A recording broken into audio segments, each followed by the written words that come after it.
Ladies and gentlemen, welcome back to another SLG Meetup. I'm so happy to be here today to bring you another interesting guest. He's one of the top agents in the whole country, ranked amongst the top 250 by Wall Street Journal in the last 3 years, has been selling some of the most incredible homes. The man, the myth, the legend. What's happening, Erik? How are you? Hey, how are you? How somebody that gets into real estate reaches this point? I think for me, it wasn't a straight path to get into real estate, and especially intellectually real estate.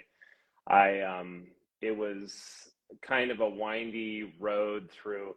I had different businesses and careers, and it was kind of a culmination of all my history and what I did in the past. When I started to put my focus on real estate, I was able to use a lot of those connections I had from my previous life, and it just kind of it all came together in an interesting way. It unfolded, some of I used to deal in art and furniture, and I used to help design beautiful homes for some of the people that became my clients later. And it all really started because to be honest, a lot of people are surprised. I haven't been in real estate for a super long time. I basically one of my top clients, when I was doing art curation, I asked them, I have a real estate license. I got it for myself because I was gonna flip high-end properties and do that kind of stuff. And I said, I have all these great clients that I've built up, and would you ever let me show one of your houses to them if you want to sell it off market? And she was like, yeah, it's fine. You could show this house and this house. And there are two amazing homes, and I had never shown a house before. I had never I had never looked at a real estate contract other than when I took my real estate exam. But I knew how to sell and I knew houses. So I basically just started calling everyone I knew, and it was during a time when I had to make a big shift in my career due to some unforeseen issues. And I called all these people, took them to the houses, and within 2 weeks I sold one of the houses for $11 million. And Wow. all of a sudden I was in real estate. That's a good start, though. That's a great Yeah. start in real estate. Yeah. Let's go into 2022, right? You sold this $70 million property. Yes. I mean, how does somebody get to sell such type of property? I think we've built my business model has been to really focus on high-end luxury properties. So with that, I think that the way we've chosen to market properties, focus on properties, know the market, and build those relationships, really brought us to an opportunity to work on that. And I had the fortune of working with Mauricio on that sale. And the funny thing is that the person who ended up buying that property is a person that gave me my first shot in real estate. Oh, so it was a full circle moment, and it was, I can't talk much about it, but it was the highest sale in South Santa Barbara County history. And it was, well, for one, it was a spectacular property and a unique property, and I guess you can call it a unicorn, and those kind of properties just don't come up very often. So, the person that purchased it buys the best of the best. And I think no matter what the market's doing, you still see these huge transactions taking place right now, like Jay-Z and Beyonce bought the place in Paradise Cove and in Malibu, because when the best of the best comes up, there's always going to be a market, whether it's real estate, art, cars, right, watches, anything. And it was just that situation. So it was the right person and the right property. When you get such big sales, right, there's a lot of money coming in. Where do you invest most of that money? I've always believed in investing heavily when you get an opportunity. If you get an opportunity to have a listing, I don't care if it's 500,000, I don't care if it's 100 million, whatever it is. like that's your chance to really show what you can do and leverage that opportunity into marketing. I see a lot of agents, and they'll I've co-listed with agents, but that or worked with agents along the way that have been like, I know this guy, he's like $400, he'll take the photos and we'll throw them on the MLS. And for me, I'm always like, who's the best architectural photographer? I have a full-time guy on my team, Blake, who's been with me for the past 4 years. He went to NYU Film School. He does all our videos, and it's proprietary to what we do. So I really wanted to put a focus and put my money towards really presenting these properties in a way that not only showcases the property, but it also showcases what we can do. So right. I just think it's so imperative. And I think a lot of agents miss that opportunity to really showcase what they can bring to the table, because they're so focused on that one transaction and just, getting the photos up, getting the house sold, moving on. But all these opportunities, like, are your clients, if you go above and beyond and spend money, they're gonna refer you to their friends, and other people are gonna see what you're doing, and they're gonna go like, that's who I want to work with. Because if I'm paying another agent the same percentage and they're just taking some photos and mailing it in, then I would rather have a team where I feel like is really focused on branding the properties, marketing the properties, showcasing the properties, doing videos, building content and branding around the property. And that's really where a lot of my money goes. I mean, it's just always building. If you will have to start again, would you do anything differently?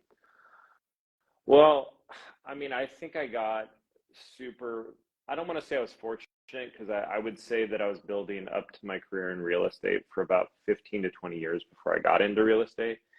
So look, I got an opportunity out of the gates that a lot of people maybe wouldn't get but that being said, I did that sale and I didn't do another sale for almost a year. And I definitely, like, the thought entered my mind of like, maybe I'm just a one-hit wonder. Maybe I'm just, maybe like I did this sale and I thought I was going to do this, just going to turn into a bunch more business, and it's not. So I think for anyone that's just coming into this business, I think it's super important to align yourself with a mentor or an agent you really look up to, and you want to get into the section of, if you want to work in high end, work with a high end agent, and you're gonna, I mean, my team, they're at $25 million houses. They're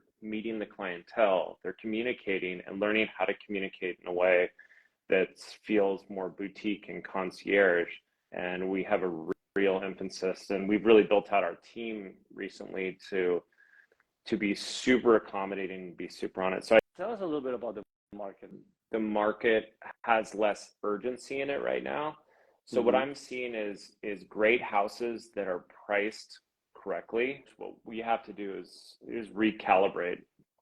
And I think a lot of people, especially I would say in the high-end market, they saw their friends cashing in during this frenzy, and it's not like that. So a lot of the conversations I'm having with people, and this is not only in sales, this is in leases during COVID. I mean, you could slap any property up online and you'd have 50 calls that day to lock that in, especially along the coast, because people are like, I can't travel to Europe, I can't go anywhere, I'm in this big city, I can't go to a restaurant, my kids are driving me crazy.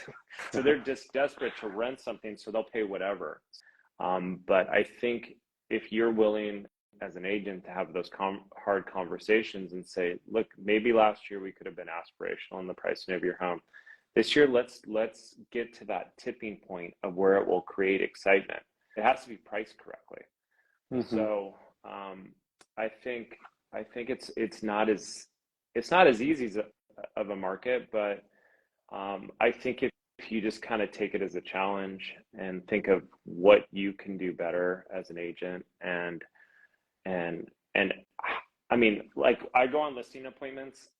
I had one a couple days ago, and it was myself and two other really good agents, and I was very like honest on pricing, and the seller was giving me a lot of pushback, and I was just like, look, these other people are going to tell you the price you want to hear. I'm gonna be honest with you. I'm the one who's the most at risk of losing this. Like I'd rather tell you the truth than potentially take this overpriced listing, and then nothing. spend all this money.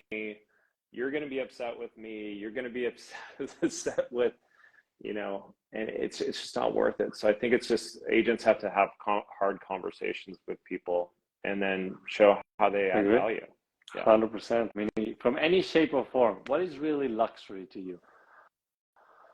I think that luxury is this is an interesting question that I ask myself is when I go somewhere, like if I stay at a nice hotel or something, what is my experience that feels like luxury? And I think it's that you feel taken care of.